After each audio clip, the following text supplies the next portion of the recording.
Hi, welcome to Issues and Insights. I'm your host, Melanie Parker, Marketing Director of the Right Legacy Group. With me today, we have two fine folks from the Hardin County Water District Number 1, which services more of the northern end of the county, correct? We have Mr. Jim Bruce, General Manager, welcome, and Mandy Spalding. Looks like you're a supervisor for Purtle Spring Water Treatment Plant. Yes. Where is that, Mandy? That is in Cecilia. Oh, okay, in Cecilia. Gotcha. All right, well, welcome. Glad to have you all. Let's talk about what's coming up new in 2016.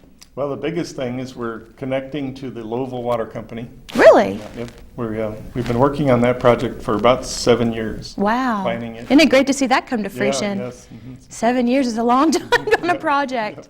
So the construction should start in the next 30 days, and that'll be a backup supply of water to our customers.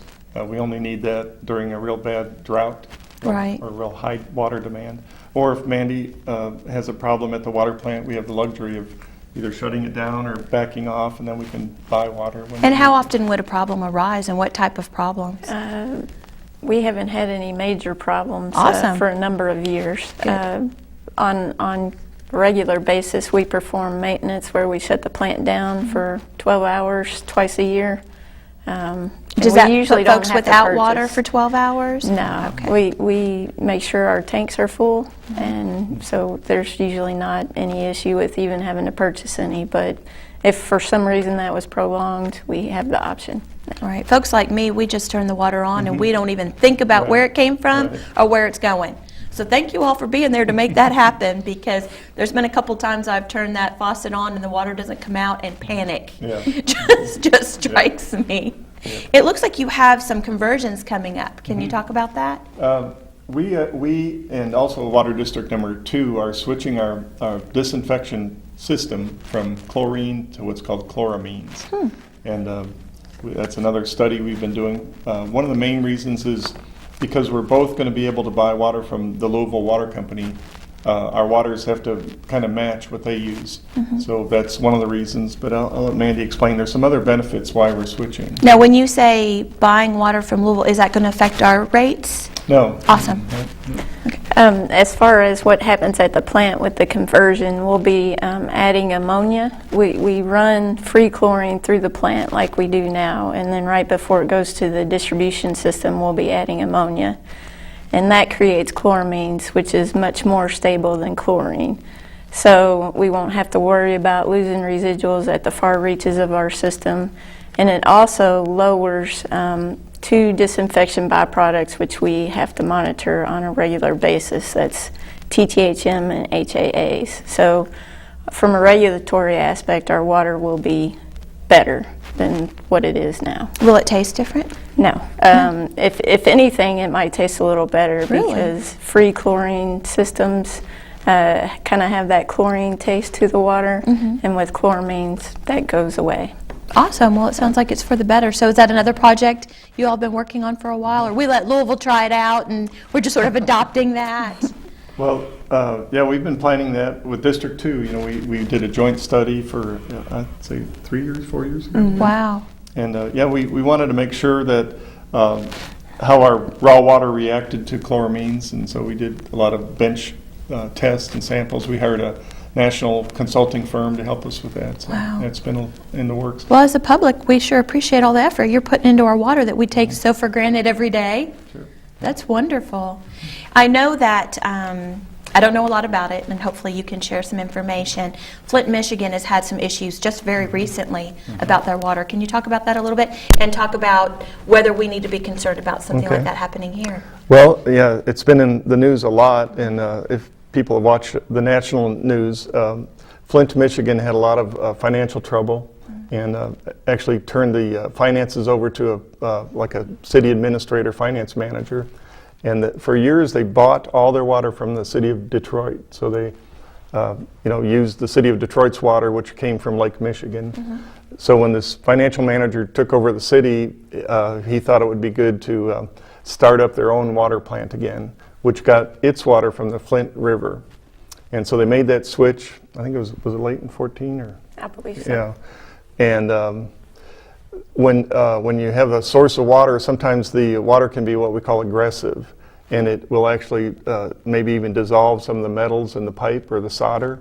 And and so apparently they didn't check all that or study that very well. Right. So when they made the switch, the water started kind of dissolving lead, and Flint's a real old city, so there's a lot of lead pipes. Yeah. So that lead actually became dissolved into the drinking water. Wow. And they started getting complaints even from doctors and parents. Were and people getting sick? I think so. Yes, Yeah, they had yeah. some pretty high lead levels, especially in children, which is Wow. pretty serious. So it probably wasn't with criminal intent, maybe negligence, Yeah, I think- but somebody's in trouble. yeah, there's a lot of lawsuits, as you mentioned. Right, Yeah. right. So is that something that could happen here? No, when we go to switch to chloramines, we run a test every day called the Langmuir Index, and that measures the corrosivity or scale-forming properties of the water. So we'll actually move more towards the scale-forming side when we switch to chloramine. So as far as corroding the internal structure of our pipes, no. Oh, wonderful. You all make me feel very comfortable Yeah, and- with my drinking water. You know, our service area especially is much newer than a city that's, you know, over 100 years old. So really there's not a lot of lead in the pipes, the customers' pipes.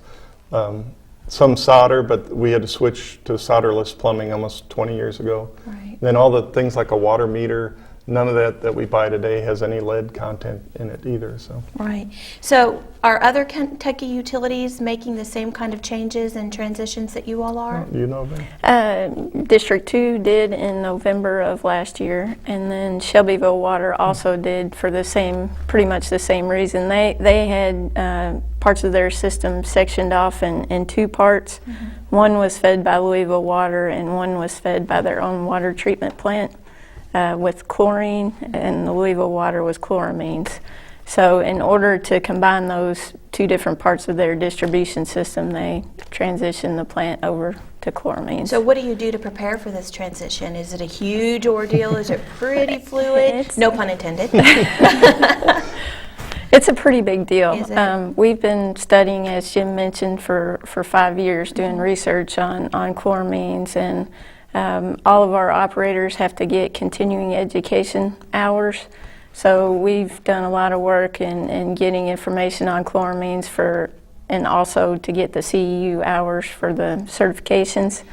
We're going to be working with Louisville Water for continuing training leading up into this, as well as some of our suppliers. The chemical suppliers will be giving us training on the new chemicals involved, and then the equipment, the company supplying the equipment will be showing us exactly how to use that equipment. Is that sort of something you have to monitor daily?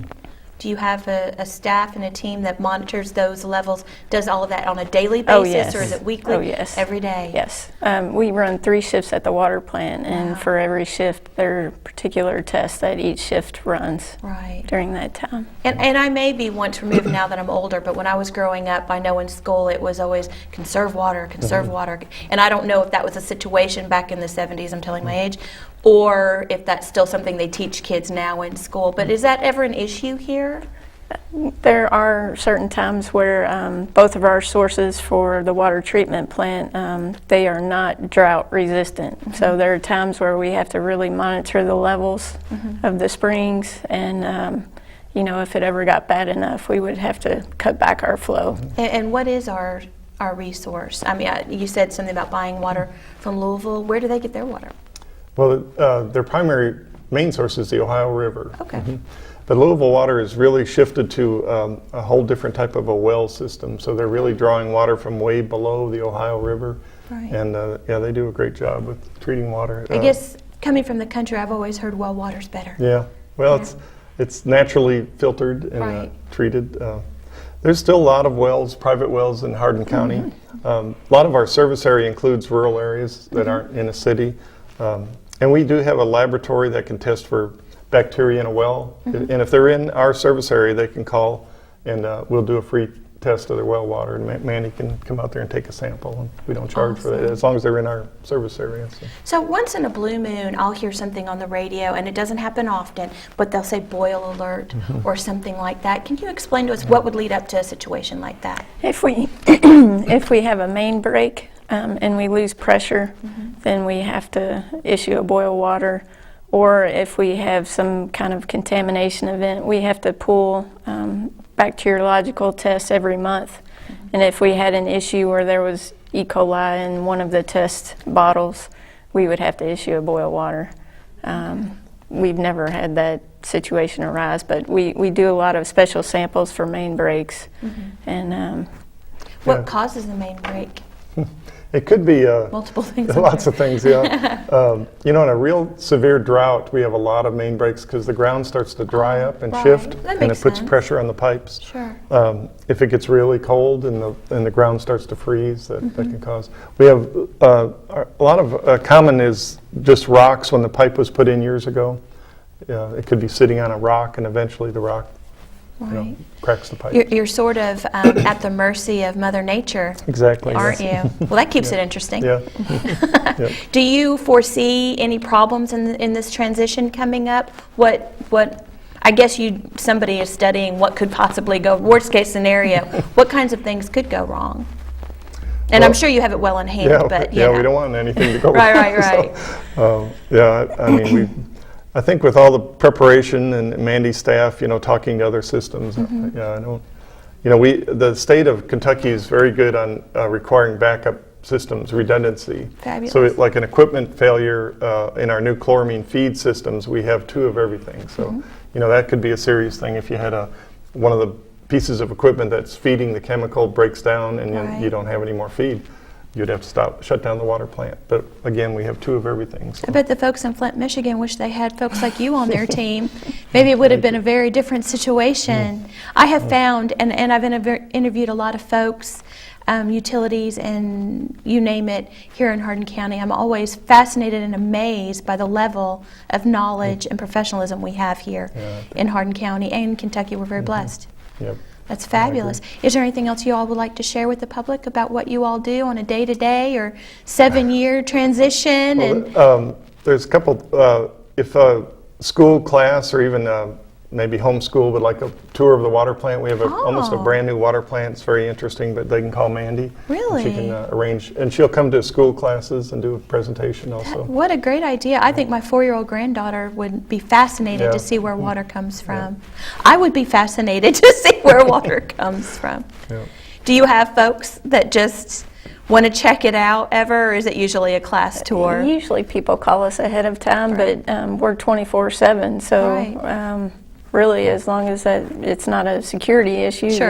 then we're willing to have anybody tour at any time. Right. Well, it's something I guess we all should take an active interest in, and hopefully this will spur folks to give it some thought, because it's so easy to take these things Yes. for granted until it's gone. Right. And then we want to know who's to blame. Yep. Unfortunately, right? I mean, that's just the nature of the beast, I guess. Well, thank you all so much. It was very interesting. And it sounds like this transition is going to happen and we'll sleep right through it. Yep.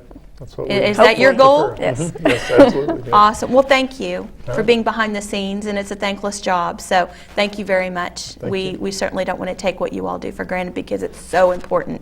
So important.